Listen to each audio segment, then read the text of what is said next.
इस बार हरियाली तीज 26 जुलाई को मनाना शुभ होगा या 27 जुलाई को?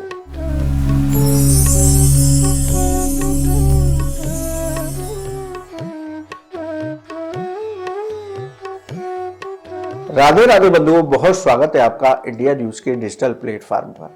बंधुओं, इस वीडियो में हम बात करेंगे सावन मास के शुक्ल पक्ष की तृतीया की। इस दिन हरियाली तीज का पावन व्रत पर्व मनाया जाता है। अखंड सौभाग्य का विशेष पर्व है। तो इस बार हरियाली तीज की तिथि को लेकर के एक संशय बना हुआ है कि इस बार हरियाली तीज 26 जुलाई को मनाना शुभ होगा या 27 जुलाई को। तो सबसे पहले इसी पर बात करते हैं। देखिए बंधुओं, 26 जुलाई को सावन शुक्ल तृतीया रात 10:41 से शुरू होगी और 27 जुलाई को रात 10:41 पर ही समाप्त होगी। इसलिए उदया तिथि के अनुसार 27 जुलाई को हरियाली तीज का व्रत पर्व मनाना बेहद शुभ होगा। इस साल हरियाली तीज पर रवि योग बन रहा है। इसे शास्त्रों में विशेष शुभ योग माना जाता है। इस शुभ योग में भगवान शिव और पार्वती की उपासना करने से, दान करने से अक्षय पुण्य की प्राप्ति होती है और सभी मनोकामनाएं पूरी होती है। अब बात करते हैं कि इस दिन हमें पूजा किस तरह से करनी चाहिए। देखिए, हरियाली तीज का पर्व अखंड सौभाग्य का पर्व है। इसके साथ ही जिन कन्याओं के विवाह में परेशानी आ रही है, उनके लिए यह विशेष पर्व माना जाता है। देखिए बंधुओं, शास्त्रों के मुताबिक मां पार्वती ने भी भगवान शिव को पति रूप में प्राप्त करने के लिए इस व्रत को किया था। तो ये व्रत परम कल्याणकारी व्रत है, जो हमारे शास्त्रों में अखंड सौभाग्य यानी कि पति की दीर्घायु और उसकी उन्नति के लिए जो व्रत किए जाते हैं, उनमें से एक विशेष व्रत है। आप इस व्रत को कर रही हैं तो 26 जुलाई से ही व्रत का संकल्प लें। संभव हो तो 26 जुलाई की शाम को भोजन ना करें। 26 जुलाई को हाथों पर सुहाग के प्रतीक में मेहंदी लगवाएं। 27 जुलाई को सुबह व्रत पूर्वक भगवान की आराधना करें। स्वयं 16 श्रृंगार करें।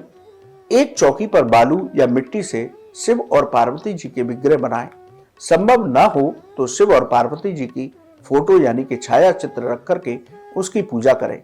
गंगा जल के छींटे लगाकर उनका अभिषेक करें। शिव जी को बेलपत्र, भांग, धतूरा, ऋतु फल अर्पित करें। मां पार्वती को सिंदूर श्रृंगार की वस्तुएं अर्पित करें। उनकी मांग में सिंदूर अवश्य लगाएं। इसके साथ ही जब पूजा संपन्न हो जाए तो भगवान शिव और पार्वती की आरती करें। आरती करने के बाद दंडवत प्रणाम करें। अपने पति की दीर्घायु की कामना करें। हरियाली तीज की कथा सुने या पढ़ें। पूजा के बाद अपनी सास या ननद या सुहागिन स्त्रियों को चरण स्पर्श करें और उन्हें सुहाग की वस्तुएं दान करें। इस तरह से आप हरियाली तीज का पूजा कीजिए, भगवान शिव और पार्वती की उपासना कीजिए।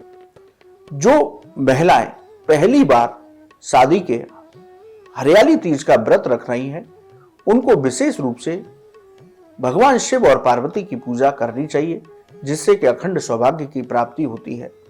यानी यदि कुंवारी कन्याएं इस व्रत को करती हैं तो सुयोग्य वर की प्राप्ति होती है। कुंवारी कन्याएं व्रत संकल्प लेकर के उपासना करें, शिव पार्वती जी की पूजा करें, शिव जी को बेलपत्र चढ़ाएं, माता पार्वती की मांग में सिंदूर भरें, सुहाग की वस्तुएं अर्पित करें। शिव जी और माता पार्वती जी का कलावे या चुनरी से गठबंधन करें। जो कुंवारी कन्याएं हैं, भगवान शिव और पार्वती की इस तरह पूजा करने के बाद ओम पार्वती पते नमः इस मंत्र की एक माला कम से कम जप करें। इस माला को जप करने के बाद शिव और पार्वती जी के श्री चरणों में प्रणाम करें और एक सुयोग्य वर की प्रार्थना करें। विवाह में आने वाली बाधाओं को दूर करने की प्रार्थना करें। तो इस तरह से कुंवारी कन्याएं इस व्रत को करती हैं तो उनको शीघ्र ही सुयोग्य वर की प्राप्ति होती है। ब्रज के लिए भी हरियाली तीज का पर्व बेहद खास है। इस दिन बांके बिहारी जी के मंदिर में वृंदावन में स्वर्ण हिडोले पर भगवान बांके बिहारी भक्तों को दर्शन देते हैं। ब्रज के सभी मंदिरों में ठाकुर जी को झूलों पर झुलाया जाता है और ये हरियाली तीज से शुरू होकर जन्माष्टमी तक झूला उत्सव चलता है। तो ब्रज के लिए भी ये हरियाली तीज का पर्व बेहद खास माना जाता है। बंधुओं, आपको ये वीडियो कैसा लगा आप हमारे कमेंट बॉक्स में लिखें। या ज्योतिष और धर्म से संबंधित कोई भी सवाल हो तो आप हमारे कमेंट बॉक्स में लिखिए, हम उसका जवाब अवश्य देंगे। आप हमारे चैनल पर जुड़े, आपका बहुत बहुत धन्यवाद। राधे राधे।